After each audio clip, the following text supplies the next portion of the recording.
Welcome, everybody. It is Happy Halloween. Ooh. Boo! Booyah.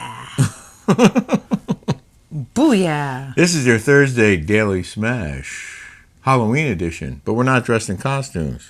And I am going to go get some Lee press-on nails. What? Yes, for your for witch my witch costume. I got to spruce it up a bit, okay? Like, I need to go to Boutique or Wicked Chamber and zhuzh. I think I need more warlock jewelry. Yeah. Like a necklace. I'll go for you tomorrow. Maybe a couple more rings. What time is the boutique end? Maybe we can go after our dinner. We're I going to think go so. have dinner with my friend Julie at a restaurant. She's part owner of it. Yeah.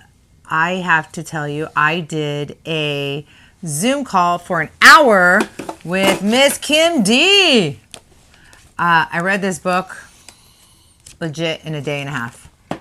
Right? I mean, I finished. This is like an easy read. It's a good read. I had my mom read it first, and she's like, she made notations. She made notations. She was like the Cliff Notes. But I read the whole thing. I read the entire thing because it was pretty good. Her life is so much like mine, like parallels so much. She was very close to her grandma. She stayed the night with her grandma most nights. I did too. She had many husbands like me. She grew up Catholic like me. Yeah. We have so much in common. We love cool. clothes. We love fashion. She loves animals. I love dogs. You were both housewives. We're both, well, yeah. She was an incredible, she had some Patreon people come on and ask me questions. And they were they asking you questions? they were asking me questions. They were. Just nice ladies. They thought that Bravo and Andy Cohen did me wrong, did me dirty. They were really kind and sweet about it.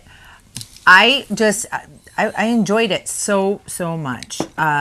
This is a great book, My Life with the Big Boys. It's an easy read. And when is the podcast going to air? I kind of threw her for a loop. I go, Rick read a paragraph and he goes, "This ain't her words." Julie, I told her that. No wonder she called me out. I popped in for to say, "You said those weren't my words." I say, it was a combination. You know, sometimes when people get together and put something together, it's better, even better than the original. So, I had a couple trolls on the loose this morning, which we had a lot of negative comments today. Yeah, a lot of negative Nancys, a lot. I had a feeling when we start talking about politics, which is hard not to do with a week before the biggest election of our lifetimes. But I just wanted to. I sent Rick some. But he didn't have them in the line, so I'm going to read them to you. I didn't have them in my computer because I know, but I'm going to read them, okay? You were using my computer. Because I thought these were pretty good. And I want to answer some of your comments because I don't know if you guys get them. So, I can read them if you want. Steph, I think she's wrote a couple of times. Just curious, are you blocking some folks so they can't comment? A friend said she posted twice and couldn't see them. Her history comments never showed the comments as being posted as well. Okay, first of all, why are you having your friend tell you to come onto my show and ask me? I mean, I find that very weird, very bizarre. Is it your friend or just asking for a friend? What does that mean? Do people write negative things and then they come back and then they want to read what they wrote? I can tell you this. I love all of your comments, even good, bad, or whatever. I can handle it. I've been handling it for the last 10 years. I don't like when I am attacked and there's negative comments. So on YouTube, on the right here on the picture, if I press on it and I just see negative, like constant negative, because I can see all the comments that you guys write.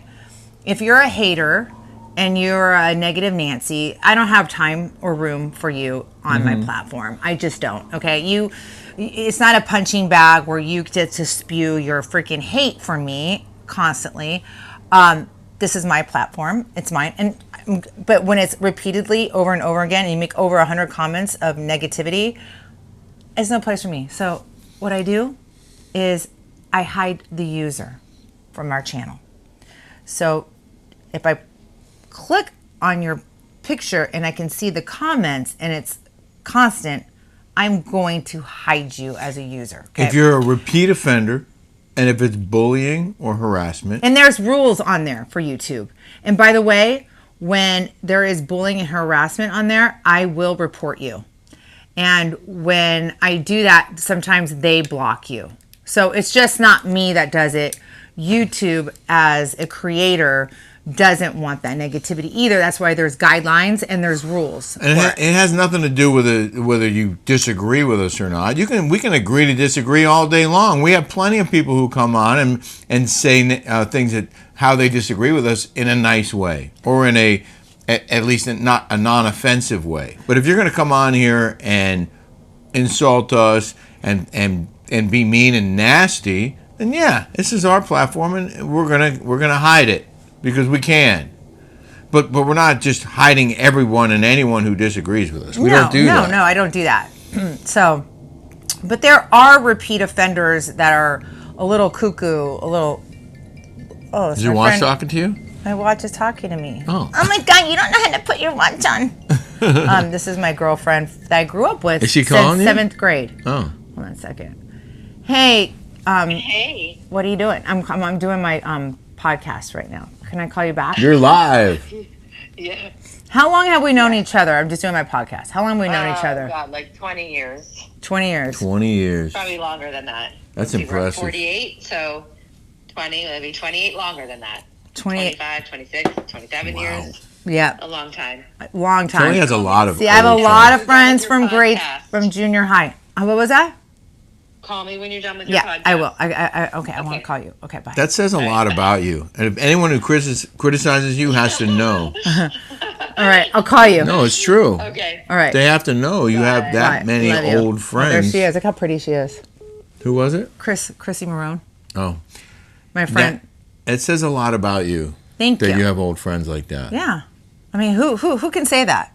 They have old friends. I have friends from kindergarten, you know. Yeah. Oh, let me go back to. See, this is To a the reality comments. show. This is a reality show. So there was another really nice comment. So hold on. I'm going to read these. There's just so many nice ones that I just think are just and so we hear nice. you that it's better to focus on the good than the bad, and I tell Kelly that all the time. We'd rather talk about positive comments and nice things that people said than negative, and we will. Okay, Kim Devlin said, for what it's worth, there are a lot of keyboard warrior on these platforms who feel 10 feet tall and bulletproof, making rude and unkind comments. This world needs less of that. You are free to watch or not like or not follow or not.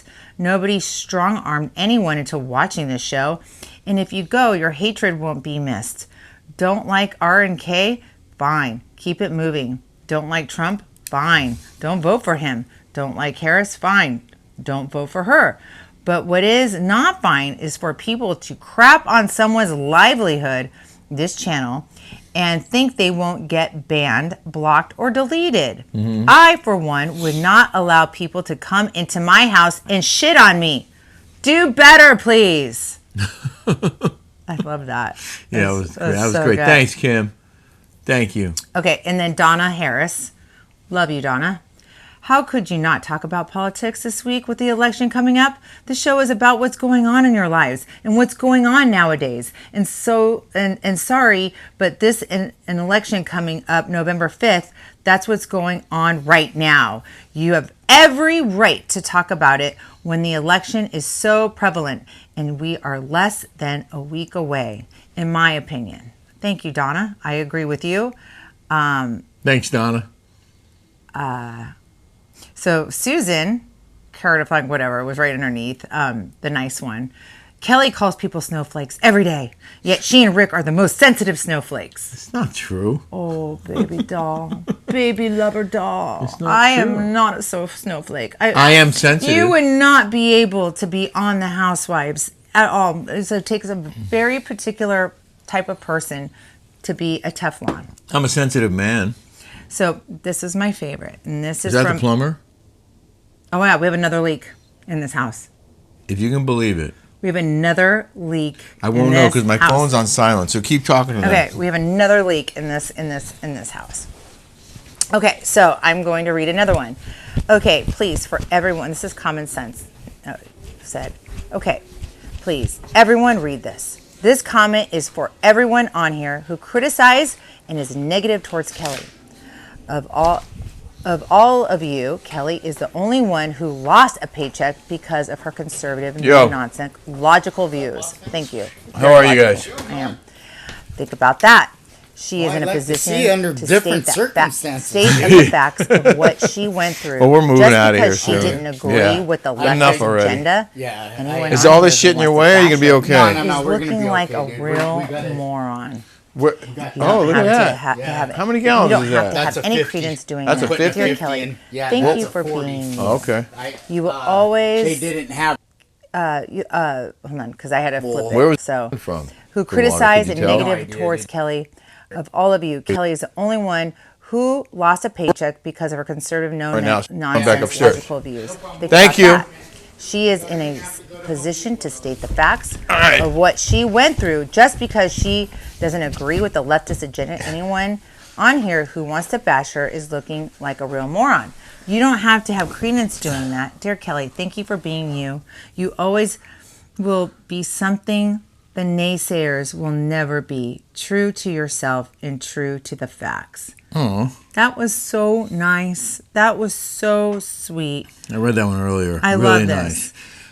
A quick story about the plumber. Oh, yeah. So we discovered a leak. We noticed water at the edge of the garage to the street, and I couldn't figure out where it was coming from at first. It was a pool of water right at the edge of the garage, and it looked like it was inside. But I couldn't tell that there was a trail of water coming from somewhere.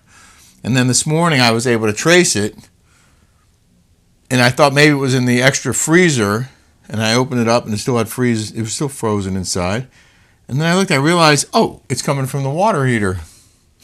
So I tell the property managers, and they contact the plumber, and the plumber calls me. He goes, hey, and he's a cool guy. He goes, hey, I'm going to come by as soon as I'm done with this job in wherever he was, Corona. I'm going to come by. I go, yeah? He goes, yeah, Silvino told me there was a problem with the water heater and he wanted me to come check it out. And I go, I'm not just coming there to do an inspection. If I'm coming there, I'm putting in a new water heater. Yeah. And Silvino goes, okay, you can put in a new water heater. I was like, that's awesome. He skipped a step. He's like, he's been through so much here. They have ripped out walls and floors and ceilings and replaced 5 leaking pipes. Replaced many more pipes that led to the leaking pipes. He's like, he's had enough. He's like, this house is a disaster area. This house, we live in Lido Island, which there's like 5 billionaires that are living right down the street. I think 7. Or 7 billionaires in Lido, okay, where we live. And this house is probably $5 to $5 million. Yeah. Could you imagine spending $4 to $5 million on this house, and this is what happens? I would never do it. It's a great neighborhood. The neighborhood's beautiful. I love living here. And okay, this is like the top of the top of the top. And we know like 4 of our direct neighbors. And I was we hang out with them. We were just talking to Dave today. We went in his house. We just Yeah. walked in. Hey, what's up? Can we see your house? Yeah. Nicest guy. And his house is beautiful. It's a beautiful neighborhood. It's an idyllic... He lives next door to Kyle Richards in the Hideaway. Yeah. In Palms La Quinta. It's an idyllic location. Yeah. And we bike everywhere. It's wonderful. But this particular house is a lemon. A lemon. It was A lemon. I think it was neglected for a long time. You know, when you rent a house for a while, certain tenants who rent for a long time stop taking care of things. So like the fireplaces didn't work, the doors and windows are old and got to mess with them a little bit. It's insane. All the pipes are old, the electric's old. I'm excited to get out of here. They're putting Band-Aids on it. I'm excited too, and we're moving at full speed ahead. So wish us luck and pray for us. 'Cause I am so excited to get my kitchen. I am too. I can't wait for you to to see my befores and afters of my kitchen. I'm going to make it absolutely beautiful. It's going to be incredible. We're going to create the nicest kitchen, like just such a cool, upgraded, beautiful. Like that kitchen's going to make that house and transform it. I can't wait. And with the other little things we're going to do upstairs, Yeah. before you know it, we're going to have a house that everyone's going to want. That's what it's going to wind up being. I can't wait for it. Just like, it's a dog. We have a dinner at 5:30 at A's. But I really, really want. I was so proud of Rick today. Thank you, honey. I really want him to read his monologue because I think it's important. Like everyone said, you guys can turn it off right now. You don't have to watch anymore. But Rick's monologue for Newsmax, I'm very proud of him. I really want him to read it. He wrote it all by himself. And I thought we would share this. I want him to share what he wrote, his monologue. Kelly and I talked about, trying to avoid politics. And then at the same time, we're like, but this is our show. Mm-hmm. And as Kim said, politics are huge right now. This is the final few days leading up to a huge election. And so, I talk about it on my Newsmax show every day. And Kelly actually helps me quite a bit with ideas and suggestions. And because I have to come up with a new topic every day. And today you gave me some great ideas and I incorporated them into my monologue. So this is what I read at the beginning. Okay, I'm going to go over here. I want you to read to him like you do on Newsmax. Okay, so I this is the beginning of my show on, what's today, Wednesday, right before Trump came out for another rally in Green Bay. Hello out east, good afternoon out west, and a happy day before Halloween wherever you dress up. I'm Rick Leventhal, and this is the Leventhal Report. Remember joy? That was the theme of the Democratic National Convention. Joy. It's all about love and acceptance, being tolerant of others who may not dress like you, or act like you, or think like you, but they're people too, and they deserve acceptance. We're one world, one family, one big group of happy humans, right? Right, Kamala? Right, Democrats? Joy. Unless you don't agree with us. It's only joy if you agree with everything we do and say. Because even though we're the party of acceptance and love and joy and everything is okay, that only applies to our people. If you support a candidate we don't support, if you love someone we don't love, if you disagree with a position we agree with, then you're garbage. You're a piece of trash. You should be tossed in a dumpster because you don't belong here.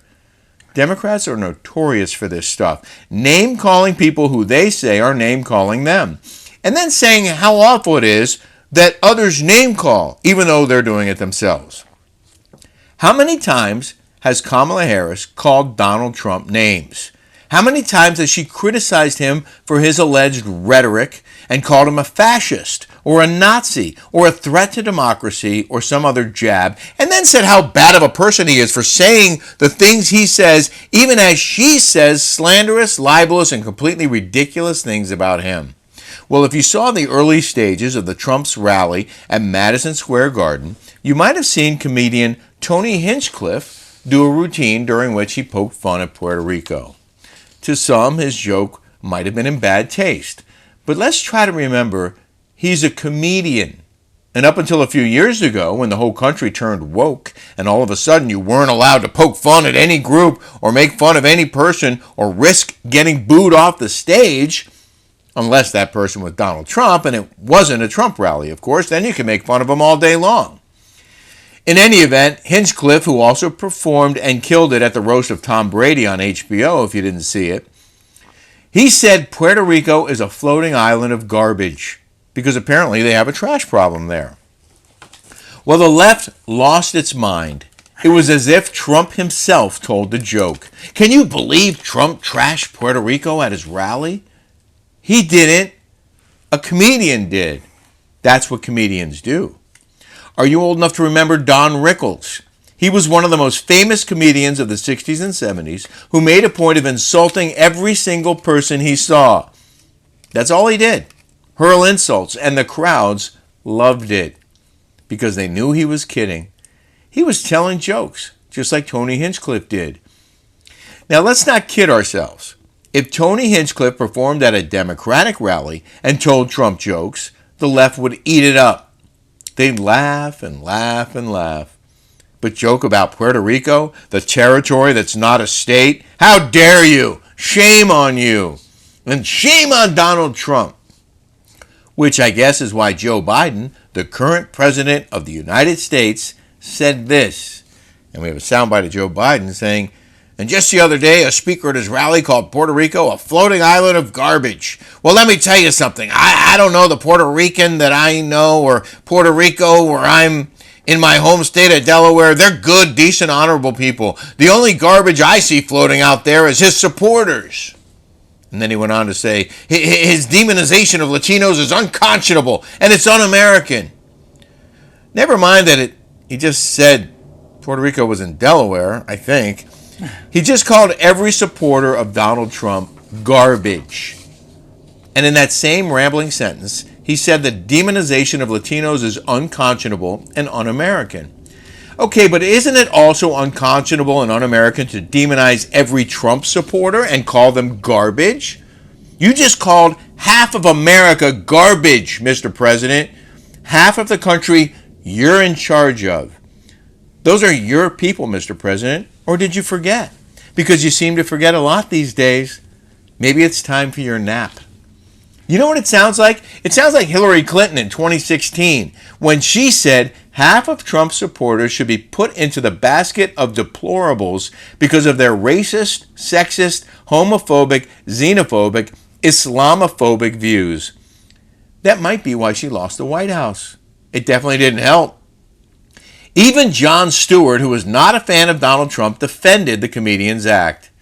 He said, now honestly, in retrospect, having a roast comedian come to a political rally a week before Election Day and roasting a key demographic, probably not the best decision by the campaign politically. But I find that guy very funny. I mean, bringing him to a rally and not do roast jokes would be like bringing Beyonce to a rally and not have... Oh.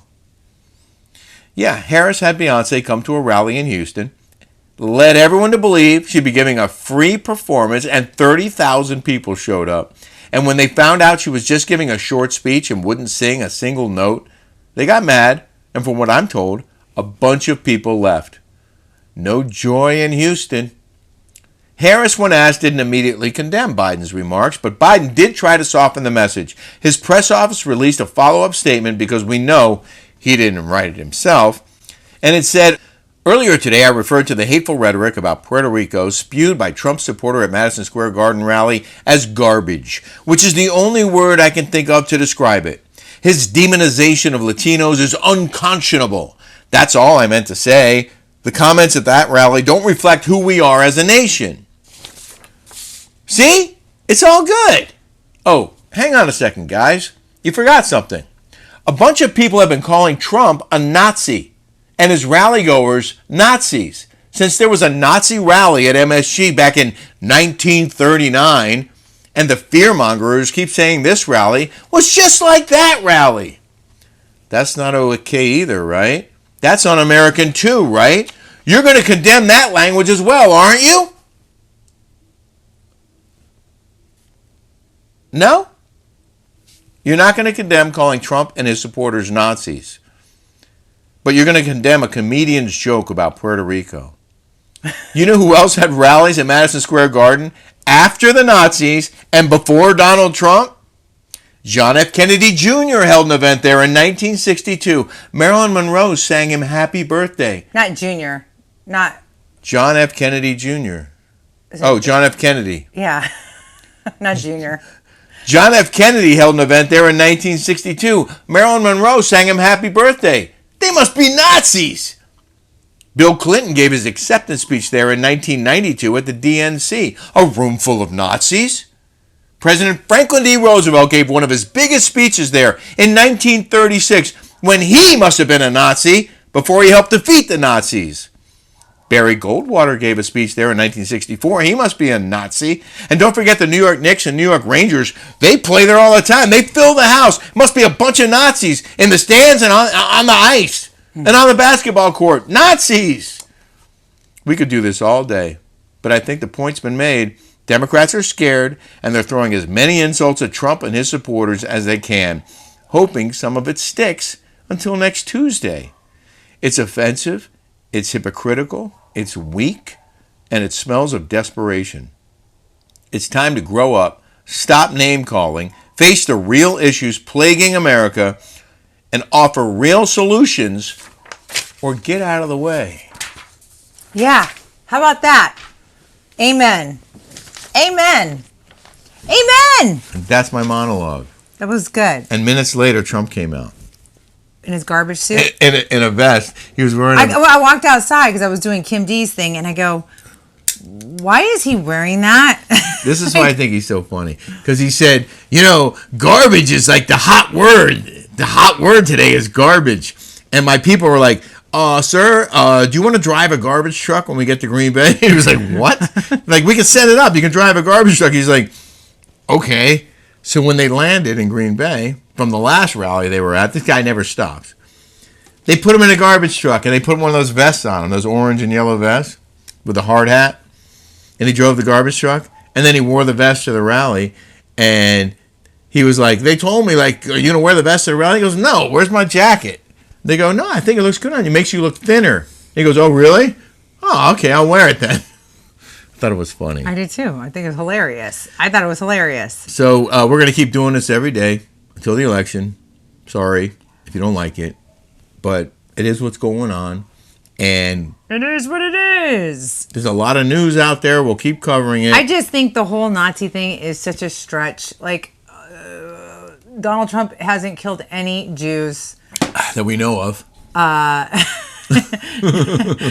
There isn't a genocide. Like, that is, I mean, I don't understand how people, like, this is stupid rhetoric. It's dumb. Don't forget, if you haven't subscribed here yet, subscribe here on YouTube and check out our Rick and Kelly show on Patreon. It's longer, unfiltered, uncensored, and commercial-free. Over an hour long. We have great interviews on there. Kelly's cooking segments. Yes. And this week, Halloween party highlights from Adrian Malouf's house. That's happening tonight, Thursday night. I'm gonna have a whole bunch of cool people talk. Oh, and that's what it is. Live Friday. We have to go live Friday morning. Yeah. We have to see if Eden and Brian are okay with us going live from their house before we drive back. Yeah. 9 a.m. Pacific, noon Eastern on Friday. The Daily Smash live right here on YouTube. We hope you'll join us. And we're going to send the proceeds to storm victims down in Florida and the Carolinas. We're going to do that. Yeah. I want to give it all to our homegirl. Yeah, we should maybe give her a piece and give the rest to like a general fund for other victims. I think so. Yeah. So we hope you'll see you there. We hope you'll contribute. And we hope you guys have a fantastic, smash-tastic day. Thank you, everybody.